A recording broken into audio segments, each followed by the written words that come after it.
Ajbe sir, आपलं खूप खूप स्वागत आहे. तुम्हाला अजित पवार कसे आठवतात, तुम्ही बघितलेले पहिला काळ सुरुवातीचा? पहिला काळ असा होता की ते फारच बुजरे होते. लाजरे बुजरे आपण ज्याला म्हणतो तसे होते. ते काय फारसं कोणामध्ये मिसळायचे नाहीत. इव्हन आमदारांमध्ये सुद्धा फारसं मिसळायचे नाहीत. मंत्र्यांमध्ये, आमदारांमध्ये, पत्रकारांचं तर लांबच. तर ते पत्रकारांचं त्यांना वावडच होतं. हां, वाढूच होतं ते तर काय ते त्याच्या पर्यंत जातच नव्हते. एक त्यांचे ठराविक जे लोक होते, त्यांचे कार्यकर्ते आणि हे तेवढ्यापुरतं ते बोलायचे त्यांचं. आणि अधिकाऱ्यांशी काय बोलायचं असेल ते बोलायचे. पण फारसं त्यांना काय म्हणजे फार बुजरे होते ते सुरुवातीच्या काळामध्ये. तुम्हाला काय सुरुवातीच्या काळातली एखादी आठवण, कधी तुमची भेट झाली होती किंवा अशा काळातली? भेट झाली होती, बऱ्याच वेळा भेट व्हायची, बोलायचो आम्ही वगैरे. ते पहिल्यांदा दिल्लीला गेले होते ते. त्यामुळे दिल्लीचं वातावरण त्यांना बरं वाटलं होतं ॲक्च्युली. अच्छा. हां, म्हणजे काय फारसं काही त्यांना ताणतणाव नव्हता. ताणतणाव नव्हता त्या सगळ्या ह्याच्यामध्ये. आणि दिल्लीमध्ये काय पार्लमेंटमध्ये काय फार फंक्शन करायचे, पण दिल्ली बघायची, लोकांशी बोलायचं. तिथं काही पत्रकारांशी ते बोलत होते तिथे. अच्छा. चांगलं होतं. म्हणजे महाराष्ट्रातले जे पत्रकार होते तिथे गेलेले, ते बागायतकर असेल, नितीन वैद्य असेल किंवा आणखीन कोण वगैरे, हे त्यांच्याबरोबर त्यांचे संबंध होते आणि ते त्यांना सांगायचे काय काय काय नाही. तर तेवढ्यापुरतंच होतं त्यांचं. पण ते 1 वर्षभर होते मला वाटतं त्या ह्याच्यात. पण नंतर मग ते मुंबईत आल्यानंतर ते एक मंत्रीपद वगैरे वगैरे म्हणल्यानंतर त्याचा एक दबाव होता त्या सगळ्याच्यावर. आणि त्यामुळं ते असे लाजरे बुजरे असल्यासारखे असायचे. त्यामुळं फार कोणाशी काही बोलायचे नाही ते फार. पण ते अजितदादा कधी झाले कळालं का?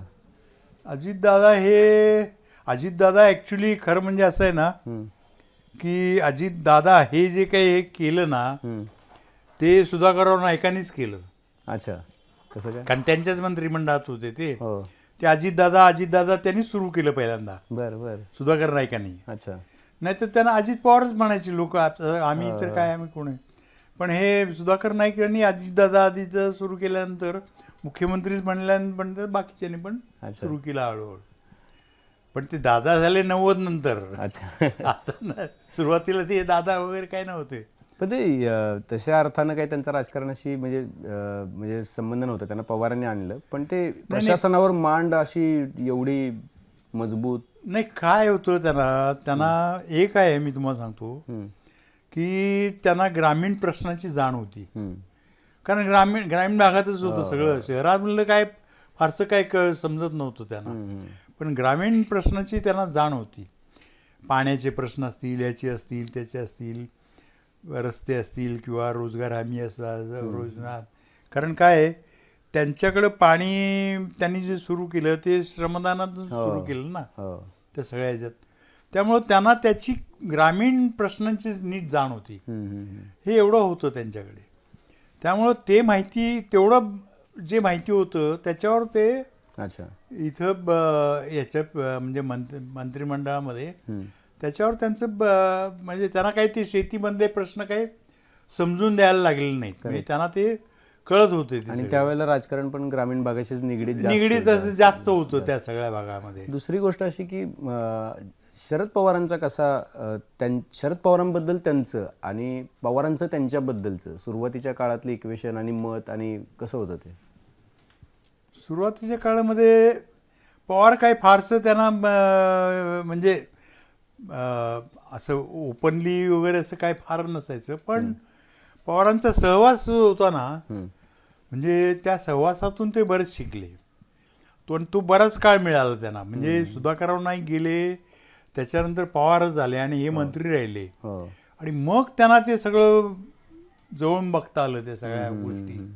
आणि मग पवार राजकारण्यांशी कसे बोलतात, कसे करतात. मग इकडे ठाकरे असतील, तिकडे आणखीन कोणी असतील, तिकडे वर सोनिया गांधी असतील किंवा काँग्रेसचे नेते असतील, ते कसं वागतात, बोलतात. बरं त्यावेळेला काय होतं की पवारांच्याकडं जे काही व्हायचं ना, त्याला हे नाही म्हणलं तरी साक्षीदार म्हणजे ते असायचे. ते त्यांच्या घरी राहत नव्हते. पण काही महत्वाच्या गोष्टी असतील ना तर ते आणि पद्मसिंग अच्छा, पद्मसिंह पाटील पद्मसिंग पण असायचे त्यांच्याबरोबर. त्यांचे मेहुणे, हा, मेवणे म्हणजे अजितदादांचे, अजितदादांचे सुनेत्रा वहिनींचे मेवणे. भाऊ. हा, आणि ते मला तुम्हाला वाटतं चुलत भाऊ किंवा आणखीन थोडस. अजित पवार चिडायचे खूप असं हा, चिडायचे खूपच, ते नेहमीच चिडतात. ते हम्म, एखादी गोष्ट पसंत नाही पडली की चिडतात ते. हम्म, हम्म, हम्म. ते लगेचच हे काय इथं काय पडलं, हे काय झालं. स्वच्छतेची प्रचंड आवड आणि खूप आवड होती आणि ती त्यांना आवडायचं नाही असलं काय घाण. गदळपणा अजिबात. हो हो. आणि पण नंतर म्हणजे ह्याच्यामध्ये 90ला ते जास्त, म्हणजे एकदा काय झालं 90च्या काळामध्ये 91ला वगैरे त्या काळात फक्त मला वाटतं दिलीप वळसे पाटीलच होते. हो. त्यामुळे दिलीप वळसे पाटलांशी त्यांच्याबरोबर संबंध असायचे. हम्म, हम्म. बाकी फार कुणाबरोबर ते काय फार बोलायचे नाहीत किंवा काय फारसे मित्र वगैरे? नसायचे. फारसे मित्र वगैरे कोण नसायचे. पण इथे मग नंतर पुढच्या काळामध्ये जेव्हा युती सरकार आलं वगैरे त्या काळामध्ये भुजबळ, मग ते त्या काळामध्ये R.R. पाटील वगैरे सगळी जी यंग ब्रिगेड होती, फायटिंग ब्रिगेड, ती आपल्या मागं असायची ब्रिगेड. पण त्यांच्याबरोबर ते असायचे. अच्छा. त्यांच्यावर ते असायचे. त्यावेळेला त्यांना ते राजकारणामध्ये इंटरेस्ट घेऊन ते समजून घ्यायला लागले सगळ्या गोष्टी. अच्छा.